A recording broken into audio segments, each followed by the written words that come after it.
Good morning, everyone, and welcome back to another English lesson. Today we are going to be looking at how to safely build a fire.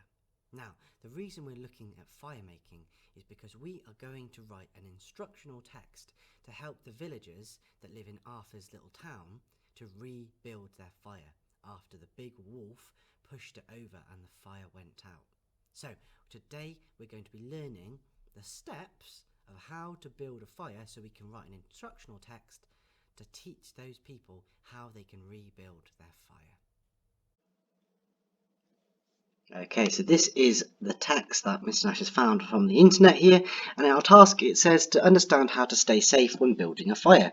Now, they have a nice title here, How to Teach Children to Safely Build a Fire. It's one of the most important survival skills an aspiring adventurer can learn. Aspiring simply means someone that wants to be something. So someone that wants to be an adventurer can learn. A lifelong love of the outdoors begins with fun experiences and a solid skill set.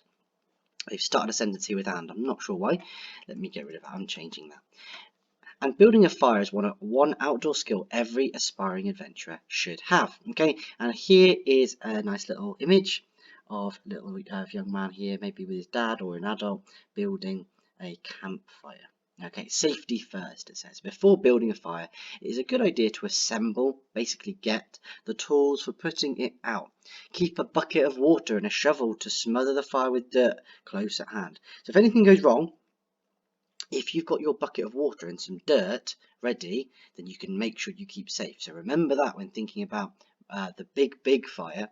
Luckily, those villagers live near the sea, don't they? So they could probably get lots of buckets to keep themselves safe. You also want to stress the importance of always having someone in close proximity of the fire. Proximity just means close to, so being around, okay? So if you're in close proximity, it means you never leave it, okay? Because the problem is, as it says, never leave your fire unattended unless it is completely out. Because the problem that happens sometimes in the world, as you've probably seen with some of the fires maybe in Australia and California, sometimes fires in the world are caused by people because they think that their fire has gone out. And the problem is, sometimes, even if it's a tiny flame or an ember, what's all it takes to cause an enormous fire, because it can relight again. However, if someone is around the fire at all times and stays in close proximity, it means that if anything happens, they can quickly put it out, okay? Otherwise, if you just leave it, it might catch fire to your tent, some of the grass, and some of the trees, and then, of course, that's when really dangerous things happen. Also, be sure to tie back long hair too, okay? So if you've got long hair, make sure you keep that tied back. Then it says, gather your wood. You will need 3 types of wood to build your fire, and each has its own name and purpose. Tinder is the smallest fuel for your fire and includes grasses, leaves, and shredded bark. Okay, it's very important, remember, that these must be very dry, because if they're wet, your fire will struggle to start. Think of the materials as a bird's collecting their things for their nest. Kindling ranges in size from small twigs to bigger sticks that measure the length of your forearm. Sticks up to 2 inches thick will work best as kindling. Firewood refers to larger logs that you use to fuel your fire once it is burning. And logs, such as those you would buy in a cord of wood, fit into this category. Okay? So, building your fire. Create a nest of tinder in the centre of your firing. Then place 2 larger pieces of wood on either side of the tinder. Lay smaller kindling at a 90-degree angle to create a square. Continue to stack your kindling, alternating directions to continue the square. Be sure there is ample room between the layers so the fires can breathe. Now, when Mr. Nash was growing up, he lived out in the countryside with his mum and dad. I used to love making fires on the weekend, but I wasn't very good. I put far too much wood on, so perhaps they could have put some parentheses in here. If you put too much wood on, your fire, like us, needs to breathe, and if there's not enough air going into your fire, it quickly goes out. It doesn't work, okay? It splutters and it goes out, and you lose all your kindling, and if you use any newspaper to cheat, it's all gone. Okay, so it needs lots of room so that there's gaps for air to get in. So it then says, then light the kindling. If the wood is dry enough, it will light immediately. As the fire burns hotter and hotter, you should add bigger pieces of wood. And then it says your fire is made. So if we look here, they've made a little fire ring here with stones, and the reason they've used stones is it stops the fire from spreading. Okay, so all you need to know today is you need to know what materials you need, and you need to know some of the steps that you need to then make your fire. So you need to make layers of kindling, you need some things that are highly what you call flammable. So things like paper or grasses are really useful. Stacking your kindling, making the shape of a square, and making sure there's enough room for the layers so that the fire can breathe. Because without oxygen, the fire cannot burn. Okay, so that's why when we have fire doors at school, we keep them closed, because that then limits the oxygen so that the fire can't spread into our classroom. Okay, that's why that's really important. So, thinking then about fire safety.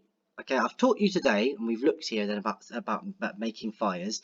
Very important whenever we do make fires that we do have an adult with us. Okay, so I'm not teaching here to make fires so you can make fires at home whilst you're doing home learning. No, that's not good. This is simply for helping you learn to teach you to make fires, so that when we help the villagers in our town rebuild their enormous fire, you have a set of instructions that you can follow so that they can build their fire up again, because they probably have forgotten. Now, you're going to be writing a summary today as your task. I've started it off for some of you, so I've got some bullet points here.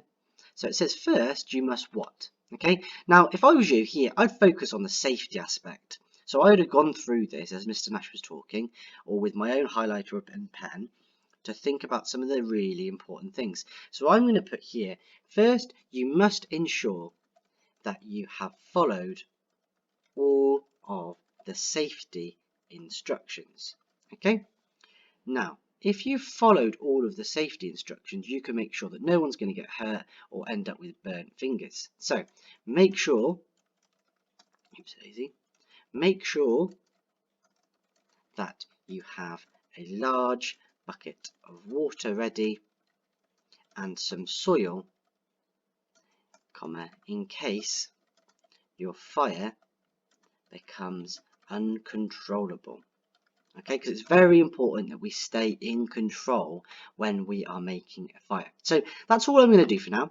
I want some fronted adverbials in here, or some time adverbials. So first, I might want to improve this one by saying next.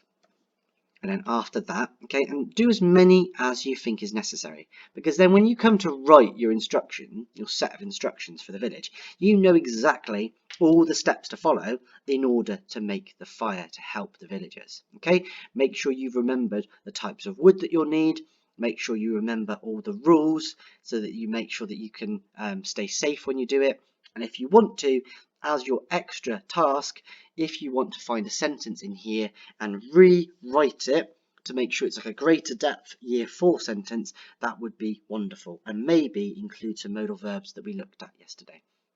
Okay, so that's everything you need to do today. Go through the text, highlight the key points, write out the summary steps, okay, simple steps of how to make a fire, because then tomorrow you will be writing the actual thing.